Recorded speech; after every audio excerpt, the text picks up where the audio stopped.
early connections with America. In 1629, King Charles I of England gave the islands to his chief royal advisor, Attorney General Sir Robert Heath. By this grant, these lands became British territories.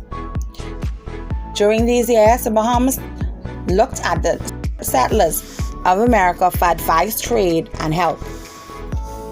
The early settlers then sent monies to Massachusetts to help with the building of Harvard College. The islands became a second home for many sea captains and pirates. The Bahamians then sailed to and from the Carolinas, Virginia, and Massachusetts.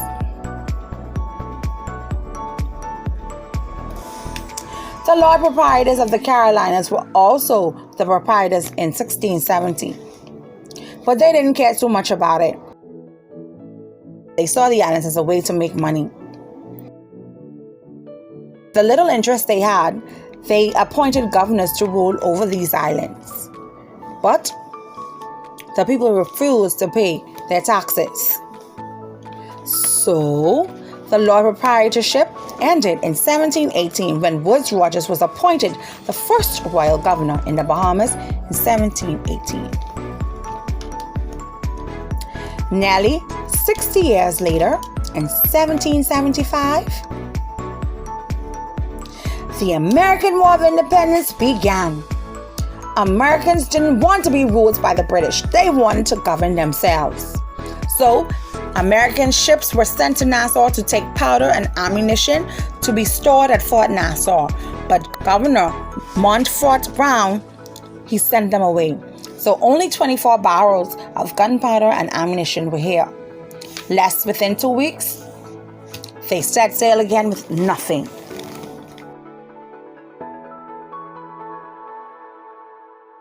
In 1784, New Providence was invaded again by the Spaniards. The governor was forced to surrender to everything they had to the Spanish ships. The Spaniards remained on New Providence for at least 9 months. When Colonel Andrew DeVoe, a loyalist officer, attacked with forces all the way from Harbor Island and Eleuthera. And so he recovered the Fort Nassau. Wrecking was big business. Ships often got caught in tricky currents and got swept ashore.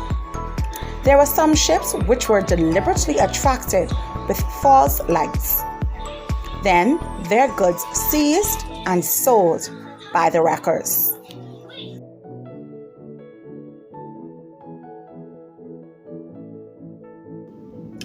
In 1780, trade increased after the American War of Independence, along with more wrecking.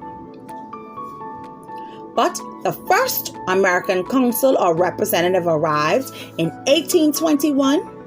By 1859, it was known as the Consulate General. After independence, July 10, 1973, an embassy was established and headed by an ambassador. The first steam service between New Providence and New York started in 1859. This was the start of the tourist industry.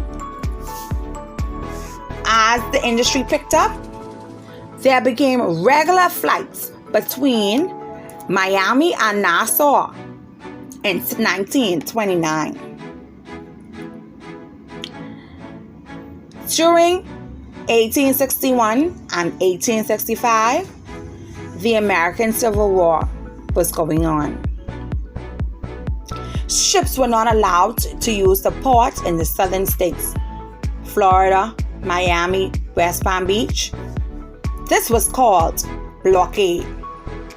Nassau was vital during this time to the Confederacy in supplying guns and ammunition. Being so close to America, this was our fate. Cotton was also exported to Britain during this time. In 1919, the government passed an act which prevented the making, the selling, the importing, and exporting of liquor anywhere in America from 1920 to 1933. Many Bahamians were involved in smuggling liquor in America. During the Second War of Independence, many Bahamians ended up working because American men decided to join the troops in Europe to be a part of this war, which was hard on farms in America. So, since there was a work shortage, Bahamians went to work on the farms and in food production in America, the southern states, causing an agreement between the Bahamas and American governments. This was called the contract or the project.